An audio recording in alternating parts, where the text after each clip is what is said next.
All right, let's talk about something that drives traders absolutely crazy. You've been there, right? You get into a trade, you set your stop loss super carefully, and then you just watch as the market comes down, taps you out perfectly, and then boom, it shoots right back up in the direction you knew it was going to go. If that's ever happened to you, well, you're going to want to stick around. I mean, it is just one of the most frustrating things in all of trading, isn't it? Because you were right. You called the direction, but you still ended up losing money. So a lot of people will tell you, oh, the market's hunting your stops. But what if it's not that complicated? What if the real reason is that we've all been taught to look at the chart in the wrong way? Let's fix that. Okay, this right here, this is the absolute heart of the issue. We're all taught the same thing. Find a peak, find a valley, and just draw a line. Simple, right? Wrong. The market is just not that clean. It's not that precise. The reality is, these are zones. Think of them as big, messy areas, battlegrounds where buyers and sellers are slugging it out. And I'm telling you, the second you start seeing zones instead of lines, it is a total game changer. So, how do we really get this idea to stick? Well, for a minute, let's stop thinking like we're just drawing on a chart. Let's think more like architects. We're going to build a totally new way of seeing how these market structures actually work. And the easiest way to picture this is with a simple building, right? Support is just the floor. It's an area where the price has a really hard time breaking through because buyers are looking at it and thinking, hey, that's a good deal, and they start buying. And resistance, well, that's the ceiling. Price gets up there and sellers start thinking, wow, this is getting expensive. So they start selling, and that pushes the price right back down. But here's where we add a really crucial twist. These floors and ceilings, they're not made of concrete. Think of them more like a trampoline. A concrete floor is solid, right? Price hits it and bounces immediately. But a trampoline, it has some give. Price can push into that support zone, stretching it down, down, down, before all that buying pressure launches it back up. And if your stop loss is set just below that concrete floor idea, poof, you're out of the trade right before the real move happens. All right, so we get it. Support and resistance are zones. They're trampolines. That's great. But the real question is, how do we actually trade this stuff? How do we turn this idea into a strategy? Well, let's walk through a really simple but super powerful 3-step plan I like to call the zone bounce. It really is this simple. 3 steps, that's your whole plan. Step 1, we find the zone, our battlefield. Step 2, and trust me, this is the hardest part for almost everyone. We wait. We do absolutely nothing. And then step 3, we look for a very specific trigger that tells us, okay, now it's go time. Let's break each of these down.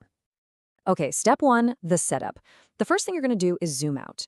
Get that big picture view on a higher time frame, like the 1 hour or the 4 hour. Now just look for the really obvious spots where the price turned around hard. Once you find one, don't draw a line. You're going to draw a rectangle, a box, that covers that whole messy area, from the tops of the wicks all the way to the bottoms of the bodies. That box, that's your kill zone. Now for step 2, the wait. And listen, this is where 90% of traders just blow it. The price finally gets into your zone, and the temptation is to just jump right in. Don't do it. Don't just set a limit order and pray. That's like trying to catch a falling knife. This moment of patience, this is what makes the difference. We need to let the market prove to us that it's ready to turn. And this is when we zoom in for the kill. Once price is inside our big, high time frame zone, we can drop down to a much smaller chart, like a 5-minute or a 15-minute. Now we can see the fight happening in real time. And all we're doing is waiting. Waiting for that one clear signal, that one candle that screams, okay, the buyers or sellers have won the battle. So what are those signals? Well, here are the big ones. If we're at a support zone, a floor, we're looking for something like a hammer candle. You see that long tail at the bottom? That's buyers aggressively pushing the price back up. Or maybe a huge green candle that just completely engulfs the last red one. That's pure power. At resistance, the ceiling, we're looking for the opposite, like a shooting star. When you see one of these, that's your green light. But what happens when the floor breaks? What happens when the trampoline just rips? Sometimes, the pressure is just too much, and the price just slices right through our zone. Now, the amateur trader panics here. The pro trader sees an even better opportunity setting up. And it's all based on one of the oldest rules in trading, something you've probably heard before. Old support becomes new resistance. It's this beautiful, simple idea that when a level breaks, its job completely flips.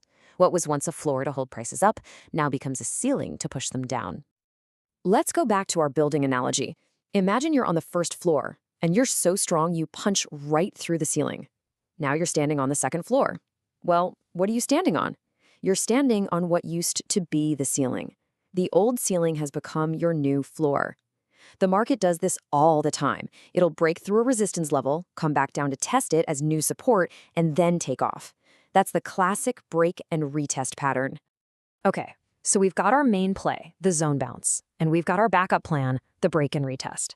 But if you really want to take this to the next level, there are a couple more things, kind of the secret sauce that separates the pros from everyone else. First up is volume. This is like being able to see who's actually pushing the price. As the price is kind of drifting down into your support zone, what you want to see is the volume getting lower and lower. It's like the sellers are getting tired, running out of gas. But then on that confirmation candle, that big hammer or that engulfing candle, bam, you want to see a massive spike in volume. That's your clue that the big money, the institutions, have just stepped into the market. It's a huge confirmation. And last, but honestly, this is the most important piece of the entire puzzle: risk management. Where does your stop loss go? Simple, just outside the other side of your zone. You give it a little breathing room. And here's the rule. If the price closes clearly outside that zone, the trade is over. It's invalid. You don't sit there and hope it comes back. You don't pray. You take the small loss, you protect your money, and you move on to the next trade. Period. Okay, that was a lot, I know, but it's powerful stuff. So let's boil it all down. Let's recap everything into a simple action plan that you can literally start using right now. Just remember these 4 things. Number 1, stop drawing lines, start drawing zones. Number 2, be patient. Let the price come into your zone. Don't chase it. Number 3, wait for your trigger. Get that confirmation candle before you even think about clicking the mouse. And number 4, check the volume. Make sure the big money is betting on the same direction as you. So there you have it. That's the entire playbook. The only question left is, are you ready to do it? Are you ready to stop drawing those useless lines and start mapping out the zones where the real action happens?